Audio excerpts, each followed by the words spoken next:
Hello everyone, Travis here, and welcome back to the channel. We are back in the world of Open Roller Coaster Tycoon 2 today.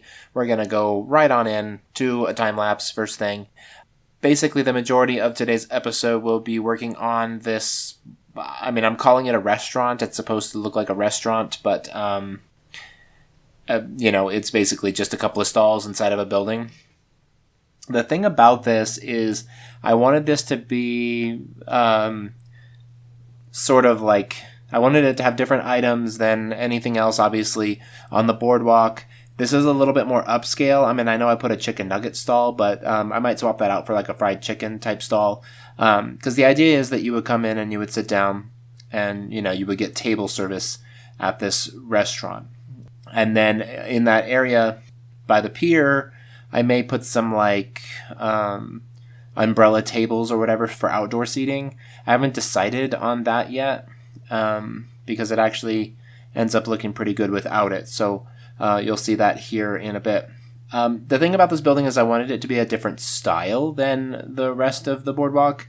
The boardwalk kind of has an eclectic mix of buildings already, but I wanted this building to look particularly fancy compared to the rest of them. If you look at the one right next to it, that kind of midway type building where I put those faux game type things, you'll see that it's kind of like carnival style, a little bit more cartoony. And this I wanted to look like a more legitimate structure. And so you'll see the colors are different and the architectural style of the building is different. And one thing about this building is that it basically, it's like got kind of a unique shape. And I did that on purpose. When I was mapping this out, I wanted this to have kind of an interesting shape so that it strays a little bit from the square type buildings that I've been, putting throughout the park. The thing that's happening now, obviously, we've talked about this in a couple of the more recent episodes, is that some of the newer buildings are starting to look a little bit, out of place with the older ones. I'm keeping the majority of the older buildings in. I'm not going to redo any of that because I want to leave in some of that original jank, and when people check out this park and look at this park in its finished state, they can see kind of the transition that it went through.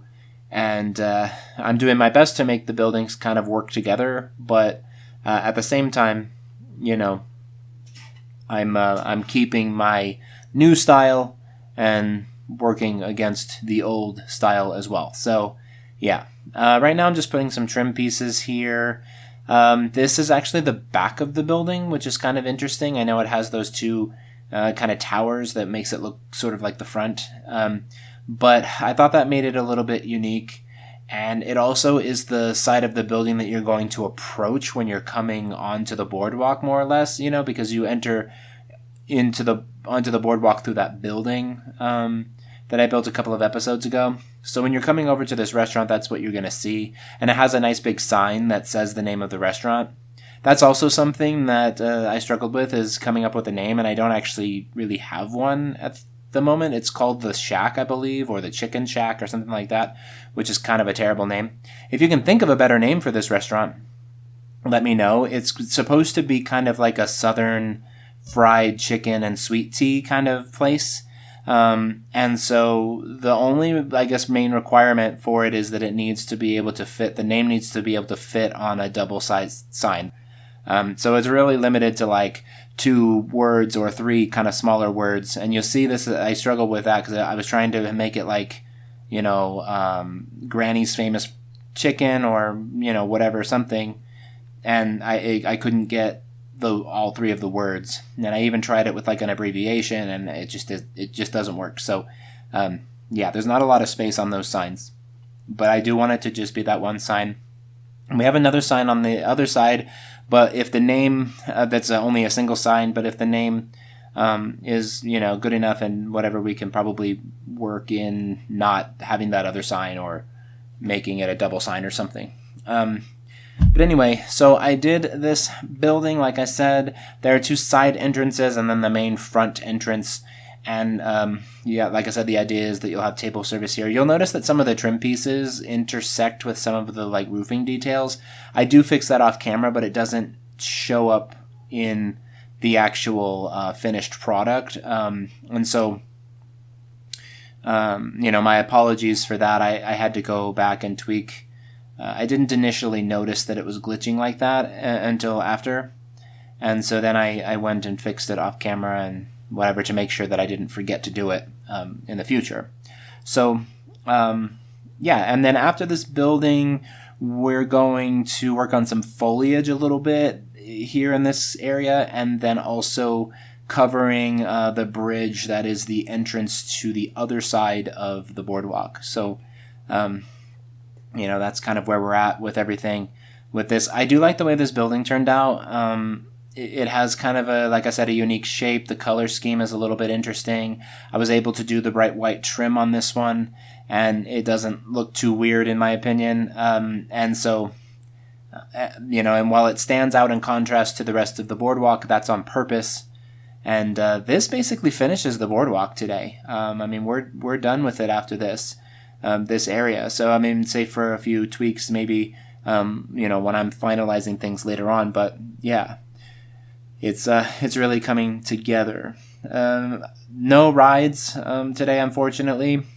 The thing about the next several episodes is we're very much at the point where it's like kind of those last sort of tedious detailing type things, filling in space with buildings and foliage and, tweaking and adjusting and those kinds of things. There's not a lot of rides that are going in. There might be one more ride going into the kiddie area that we worked in the last episode. And then obviously I'll be doing some theming over there.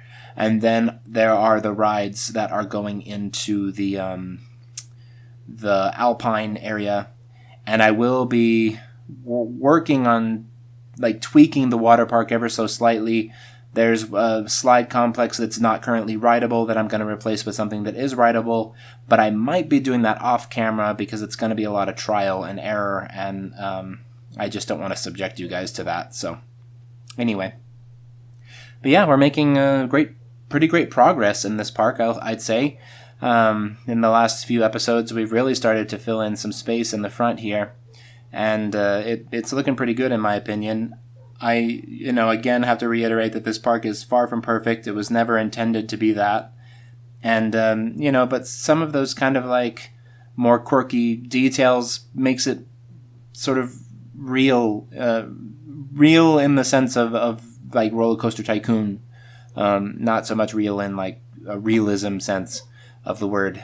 But so you can look at this and sort of, see the nostalgic RCT kind of theming and style, but also get a sense of realism with some of the stuff as well.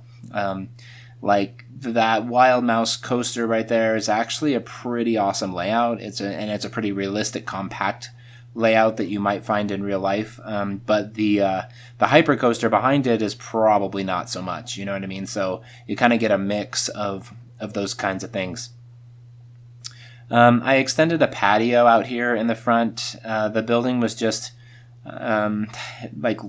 lacking detail, and I needed to add detail. You'll see that there's kind of a pretty broad roof here, with not a lot of, it seems like there should be some dormers or something maybe, but that's not easy to do in this game. So, whatever. And maybe I should have gone 2 stories with it. There is kind of a faux second story in the middle, where you might have a loft style dining area or whatever. But realistically, this is just a single story building that you'd have, it would probably be a really tiny kitchen and then a small eating area. And then the majority of the eating would take place outside, on the boardwalk. But yeah, so we wanted to have a nice little restaurant here, and so that's where we're at. Moving on to some foliage now. I started doing the foliage, and then I realized that there's some need of some fencing as well, and so you'll see that I stop foliage at certain points to put fencing in, and then I mess around with paths a little bit, and because it causes glitches, and you can reorder things with the tile inspector, but I just find like erasing the path and re-adding it after I've put the fence in is a little bit easier than going about it with the tile inspector. Also, this foliage, I'm literally just copying the foliage that's already here. So if you're looking at it and being like, this is the ugliest foliage I've ever seen, like, yeah, maybe, but, you know, too bad, so sad, because, you know, that's what we got for this, for this park and whatever. I'm not going to go through and redo all the foliage because it's just going to be so much work. But yeah, so here we are working on the fencing for the paths and redoing the paths and whatever. You can see as we bounce around a little bit, a lot of the older stuff and newer stuff and how they kind of sit next to each other. And also same thing with the foliage. There were some areas that I noticed after the camera stopped rolling that needed to be added onto, and so I cleaned up the foliage and stuff a little bit, particularly like along the shores and stuff. I forgot to do, so, you know, whatever. This area, the foliage isn't particularly dense. Like, I don't want it to be foresty, you know what I mean? So that's why it's a little bit thinner. I may go in and do some terrain paint kind of stuff, but you know, for now, this is what we got for the foliage, and it suits the park pretty well. I believe we're moving over to the bridge now. Yeah, so I did kind of a simple sort of design on this bridge, and that's on purpose. One thing about this park is there are actually a lot of bridges like this. Some bigger, some smaller. This one's relatively small comparatively, but so I'm going to have to be doing a lot of bridges. I'm wanting to pick kind of a generic style to have on most of them. Obviously, in the more themed areas, it'll fit the theme of the area that it's in. But this is taking us from one area into another, and it's kind of a passway between themed areas already. So I went with more of a generic theme with this. But I like the style of this bridge. It's really simple. I think the colors lend itself to being just a sort of generic bridge, but it kind of has an elegant presence to it as well, even though it's so simple. And so we might see this repeating in the future as a sort of style or design that goes through throughout the park. But again, not all of the bridges will look like this, just maybe the majority of them. And I may go back and redetail this and others. But I like the kind of like archy effect that I have on the side there, and just a plain metal kind of roof in that classic green kind of color. Continuing foliage over here, I believe we're very close to the end here, so I'm going to do my closing spiel. I want to thank you all for watching. Comment down below letting me know what you think of how the restaurant and everything turned out today. Like, subscribe, all of those things. And with that said, you all have a great morning, afternoon, evening, night, etc., wherever you are in the world, and I will see you all next time.